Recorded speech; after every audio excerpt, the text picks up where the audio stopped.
What's going on, it's the Polygon Don, and today I've got 5 absolute bangers to show you guys.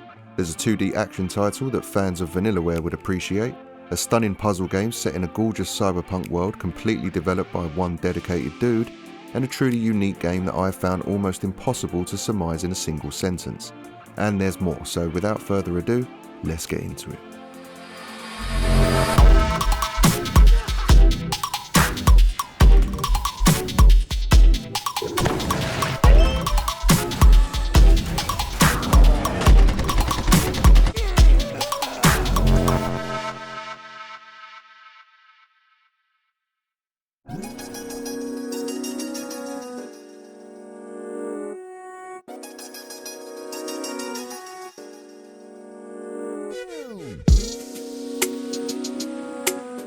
Bladed Fury is a 2D side-scrolling action game from Chinese developers Next Studios that blends Chinese history and mythology with incredibly fast-paced action that is both satisfying and addictive. Set during the Warring States period, Tian, an officer under Duke Kang of Qi, sets a trap that kills the Duke. He then exiles one of the Duke's daughters, Ji, and puts the eldest daughter, Shu, under house arrest, and subsequently establishes the Tian family as the new rulers of Qi. Playing as the exiled Ji, you will return to the palace to seek vengeance and retribution for the ill fate of your family. The main setup of the narrative isn't necessarily anything to write home about, but there are some interesting twists along the way that keep things fresh, especially how the backstory to some of the game's bosses develop. They could have easily added a rushed English dub to appease potential Western audiences, but Bladed Fury instead proudly puts its heritage and history front and centre. 是我的血唤醒了神尊。我是齐国的继将，康公之女。 The VO of all the characters are in Chinese, and even though I don't understand Chinese, it certainly comes across as well acted and performed, and that's a trend that runs through pretty much every aspect of this game. It's not a long experience, you can finish it in around 3 to 5 hours depending on the difficulty you select and how much you like to mooch around in levels, but what is present is all fantastically well executed. The aesthetic, whether in reference to the character models and enemy design during the combat sections of the game, or the genuinely beautiful art style that borders on the surreal at times, everything feels so well considered and implemented. It genuinely feels like the devs took their time to ensure the game is as good as it could be, and it shows. The main draw here, however, is the combat, and thankfully that doesn't disappoint either. Honestly, even if the combat was just adequate, I could have quite easily continued to enjoy the experience due to the strength of the game's other facets, but it's actually really addictive to play through. The abilities and weapons at your disposal are actually fairly simplistic and stripped back. It's more about figuring out what works best for each enemy type. You have a light and heavy attack represented by a small sword and a large sword. The smaller of the two bladed weapons is great for carving up the more modest enemies and dealing a fair amount of damage in quick succession. While the great sword you wield is far slower but deals more damage and is better at removing enemy armour. A well-timed swing of your greatsword can also deflect enemy projectiles, returning them to sender, and if anyone does get too close, you also have a dash to quickly recede from danger. As much fun as the levels are, I'm pleased to say that the boss battles are just as much of a triumph. The designs of them are brilliant, and the puzzle element of figuring out how to best defeat them was equally enjoyable. But the best thing about them is that by coming out victorious, you will absorb their power, which basically translates as a new skill for you to harness in battle. You get to equip 4 at any given time, and they work on a cooldown system so can't be spammed, but they are devastating to your opponents and offer up a unique animation that I never got tired of seeing. There's a basic levelling system at play here too that gradually enhances G's stats, but I wouldn't go as far as to say it was in any way an RPG, but it's still fun to witness and feel that growth and progression. For any Vanillaware fans out there, you might already be thinking this looks more than a little familiar, and you'd be completely correct in doing so.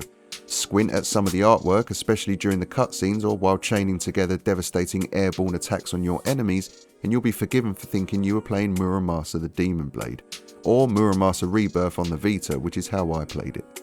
So if you happen to be a fan of those types of games, you will find good company with Bladed Fury, and even though it might not seem like a whole lot of game, what is here is all killer and no filler.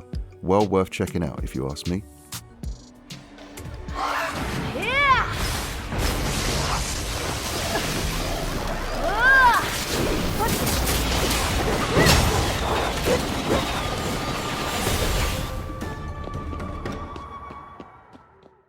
It is with such a trebum that our story begins. One clever little creature born into a cruel world who would be instrumental in bringing prosperity to its kind.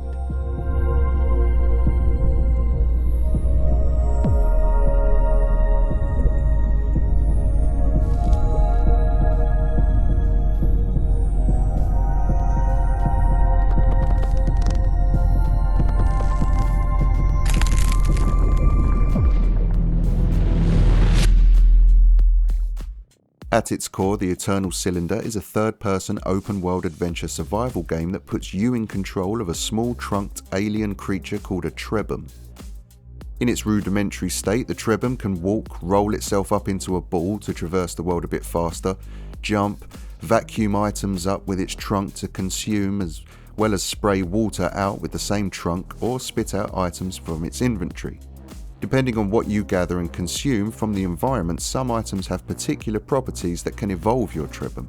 These are called mutations, and as the game progresses, you'll be given access to more diverse mutations to play around with. Most levels can't be completed until you figure out and find the item needed for a particular mutation.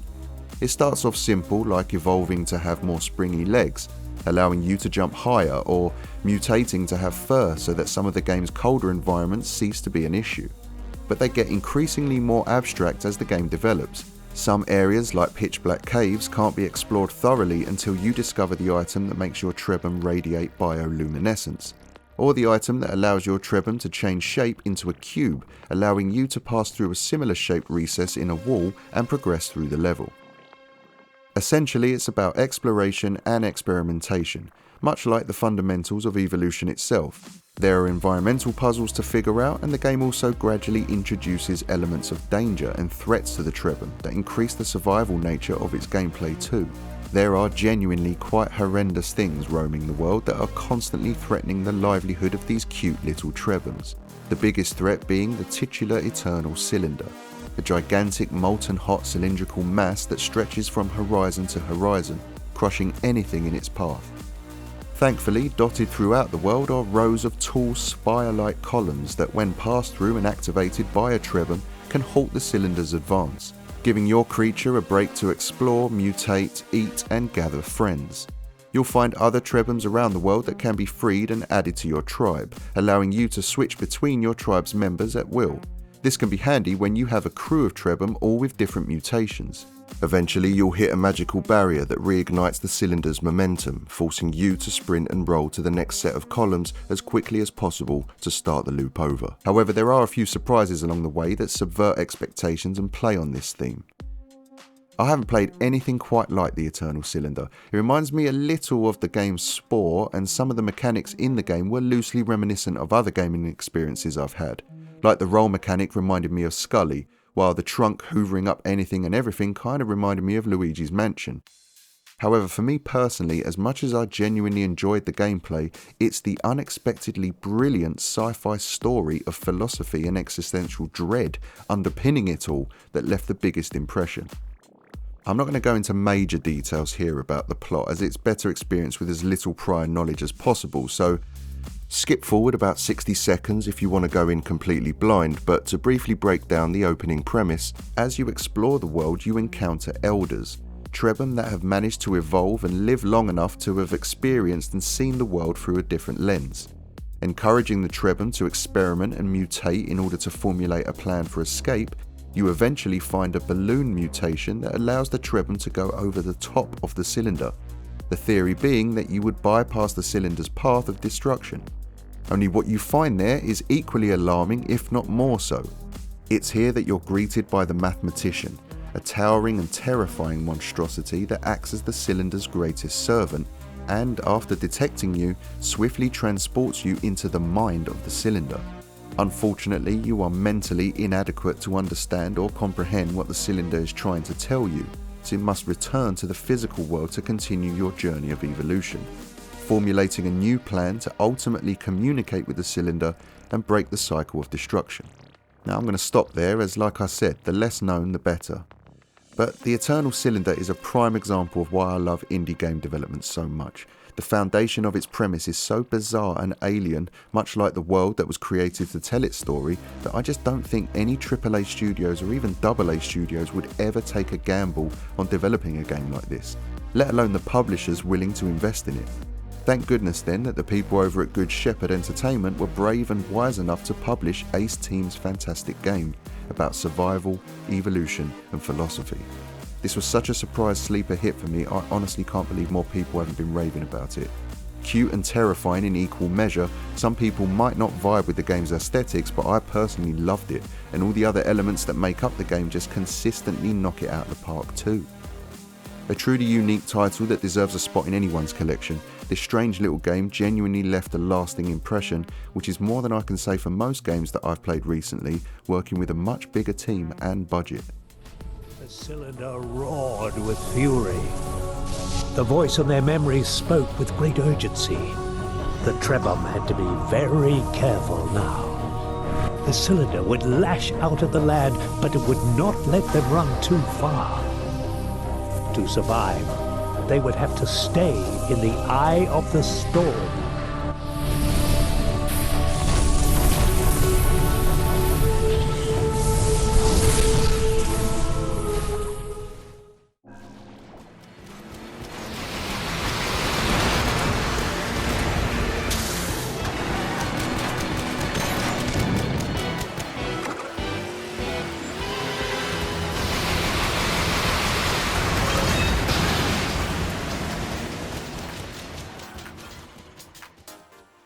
Next up we have Gearshifters from Red Phantom Games, which is an arcade-style shoot-'em-up, only instead of piloting a plane or spaceship, or riding a flying ice cream, in this game you are on 4 wheels in a souped-up and deadly race car, tearing through the streets of a dystopian future Europe.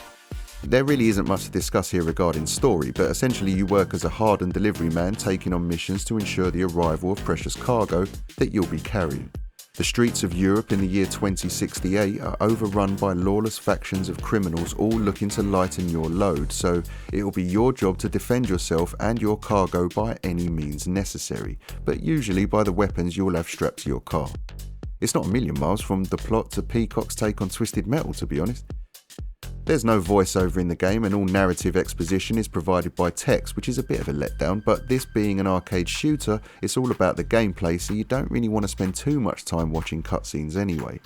It's level based and roguelite in nature, and as you progress the levels you will be exposed to newer, faster and more deadly swarms of enemy cars to take down in order to clear your path, eventually culminating in a fight with the boss that they represent, which are usually these ridiculously large and heavily armoured machines that were really well designed both visually and mechanically. They're tough too, but always rewarding to eventually beat. What helps is that you can upgrade certain parts of your vehicle in a car setup screen before each departure, allowing you to tailor your car to fit the requirements of the mission. These are unlocked as you progress through the game, but you'll be able to modify your car with offensive, defensive, cosmetic and performance-based customizations. And there's just the right amount of tinkering that you'd want with a bite-sized game like this built on replayability. They're also introduced at a rate that was welcome. It won't take you long to add something new to your car to improve survival rate or performance, but the game doesn't bombard you with them all at once either. In fact, even the basic abilities like the power slide, spin and even the secondary weapon aren't available straight away and are unlocked as you work through the game, allowing you to get accustomed with each as you obtain them. I also really love the design of this game. The cars look like devastating little micro machines, while the bosses were these big road hogging death machines that were a really fun and challenging experience to beat. I can't stress just how much fun this was to play through. The gameplay is consistently enjoyable and highly addictive, and the fact that even a bad run can result in some form of progression for you and your vehicle made it compelling to keep powering through. It actually reminded me a lot of possibly my favourite shooter ever and one of the most played games in my Vita library, Skyforce. So if you're a fan of that game, chances are you'll probably like this too. Overall, it's a great take on the horizontal scrolling shooter that I can't say I've seen before. In fact, on paper that almost seems like it shouldn't work, but the devs here have done an unbelievable job of not only succeeding in realising their vision, but by doing so with a confidence and finesse that is clearly evident in the final result. An incredible little arcade shooter to have in the collection that I barely hear anyone talking about.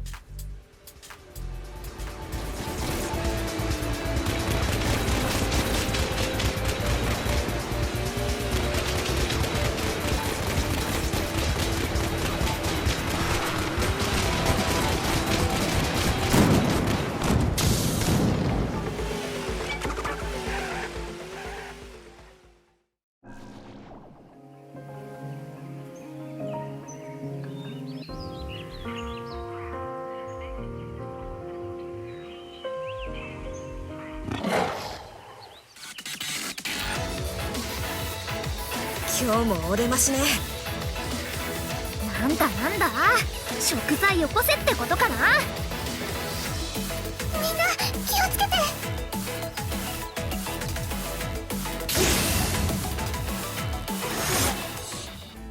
Blue Reflection Second Light by developers Gust is a turn-based JRPG and direct sequel to Blue Reflection. However, I should add that you really don't need to have played the first to enjoy its sequel. While some story beats may hit a little deeper if you did, the game does a decent job at cleaning up certain backstory elements as well as explaining some of the context that surrounded the events of the first game. If you do want the full and ultimate experience, then you'll want to play through the original Blue Reflection first, and then probably watch the anime spin-off series Blue Reflection Ray, then dive into this. But for those of you out there without 100 or so hours to invest, I can assure you, you really don't need to. Plus, by all accounts, Second Light improves upon every aspect of the first game, so if you only have time for one, play Second Light. You can always go back and play the first if you want more from this world, treating it as a sort of prequel story of sorts. I'm sure there'll be fans that would think this advice is sacrilegious, but it certainly didn't detract any enjoyment I had with this amazing JRPG. Waking up on a secluded, seemingly desolate island in the middle of nowhere, you'll play as Ao, a young girl with no clue of how she got there or when. Surrounded by beautiful blue ocean and white-sanded beaches, you eventually discover an abandoned school housing 3 other young girls of similar age. Only they have all lost their collective memories, barring their own names. Going forward, the focus of your efforts and attention will be to find a way to return to the world you came from. As the game progresses, you'll discover more about the girl's past, and doing so has a direct consequence in-game, with new areas mysteriously appearing and opening up around the school that are directly linked to one of the girls. These act like dungeons basically, and venturing through them, defeating monsters and gathering materials will eventually unlock key narrative moments and the memories of the girl the area is linked to. There's a strange ethereal feel to it overall, pleasant and calming due to the lush island vibes of its setting, but at the same time there's almost an unnerving and uncomfortable undercurrent to it all. The girls will eventually come into contact with a mysterious chatbot character that invades their group chat. Guiding them along the way, their true intentions aren't made clear, but the girls will eventually gain access to a magical ring, and when channeled with emotion, can manifest itself into a deadly weapon. The battle system of its turn-based gameplay, however, is what I found most addictive and immediately enjoyable. As stated, it is turn-based, but it's almost like you get to determine the speed at which the battle develops. As you can see here in the bottom right hand corner, there's a timeline of events, and your party will move from left to right on that timeline, gaining ether as you do so, with ether being the fuel with which you can send an attack to your enemy. After landing an attack, each party member will then be able to move further down the timeline, gaining even more ether. Hold out a command until one of your party reaches 2 or 3 and you can chain together attacks, buffs and even debuffs, reflective of the number you are at within the timeline. The way the battles are designed and the battle mechanics that are available to you encourages quick decision making and fast reflexes, making it feel way more kinetic and involved than your standard JRPG. At the same time as all of this, the enemy can be seen moving from right to left, and when it reaches the far left of the timeline is when you can expect an attack coming your way.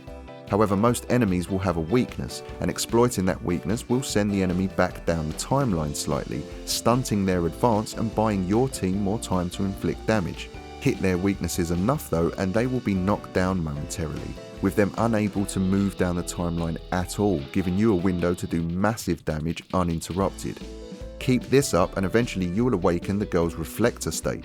And aside from the impressive transformation animations and cool new threads, the girls will now be even more lethal in combat scenarios. And there's even a kind of base building element and mechanic to this game as well, as you can build facilities that will further enhance your party's skills or the bonds between individual members. It's not a mega robust feature, but was a welcomed and unexpected one nonetheless. And there's a decent leveling system at play, as well as crafting capabilities and bonding events that all feed into this thoroughly enjoyable gameplay loop. It's super addictive once you get into it, and for me personally at least, I just couldn't stop playing it. This is a JRPG with capital letters, and it does come with some fan service. There's questionable camera angles, skimpy costumes, and a modest level of perviness in how the girls are sometimes depicted, so that might understandably turn a few people off, as to be honest, too much of that kind of stuff puts me off too, but thankfully there wasn't an overabundance on display here and certainly isn't the focal point. Overall, I was blown away by the battle system and just how much this game manages to pack into its roughly 40-hour playtime. I liked it so much I'm now that guy, going back to the first game and watching the accompanying anime when I'm not. Got me hook, line and sinker this one, and I loved it. あなたは何者？なぜこの世界にいるの？どのくらいの人がこの問いに自信を持って答えられるのだろう。ずっと何者かになりたいと思っていた。特別な何かを持つ何者かに。この不思議な世界で帰り道をなくした迷子の私は、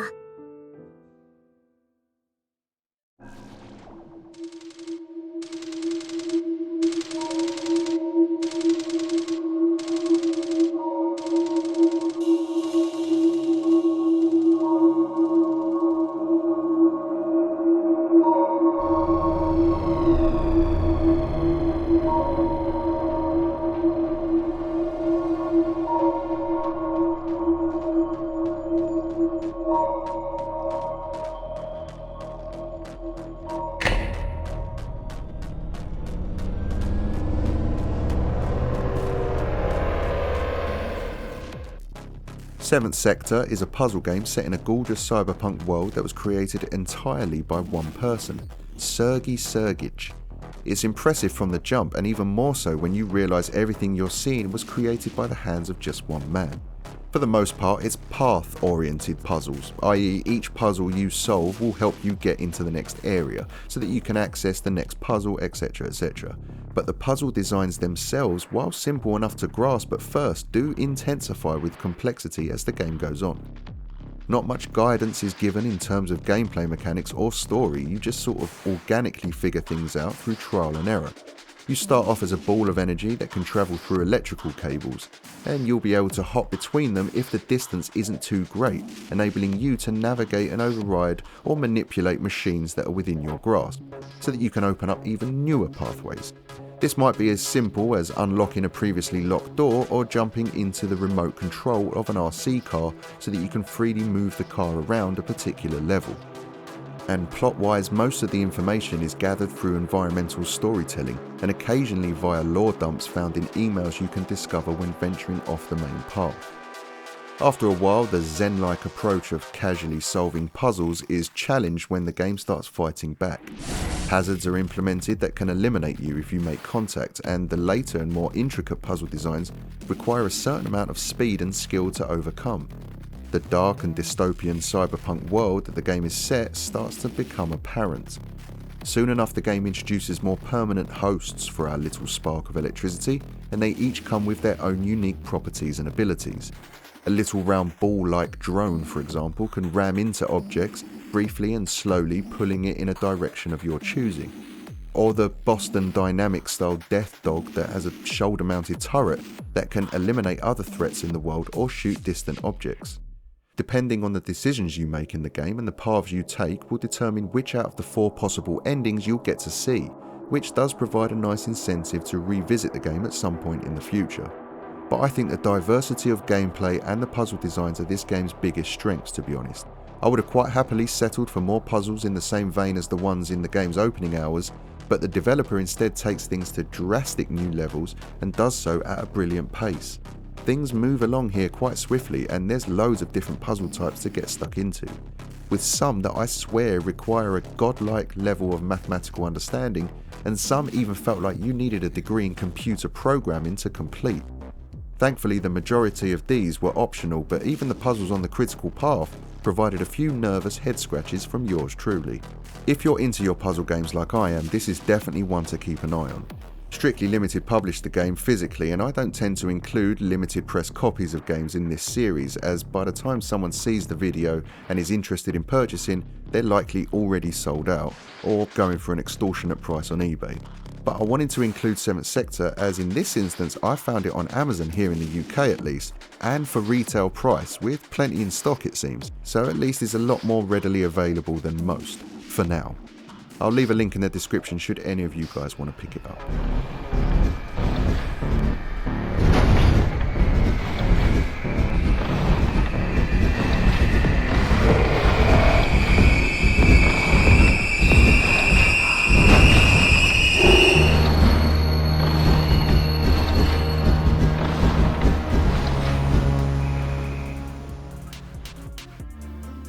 And there you have it guys, another 5 hidden gems from my collection. I've been quite keen to talk about these for a while now and would love to know what you guys think of them if you've played them already, or if you haven't, which ones you might potentially pick up to add to your own collections. I'm genuinely interested, so please do let me know in the comments down below. Equally, if you enjoyed this video then have a think about hitting the like button as it genuinely helps out quite a bit, and subscribe if you're new to the channel and like all things PlayStation. That's going to wrap things up here today though, so thanks for watching, and until next time, take care, be good, and game on.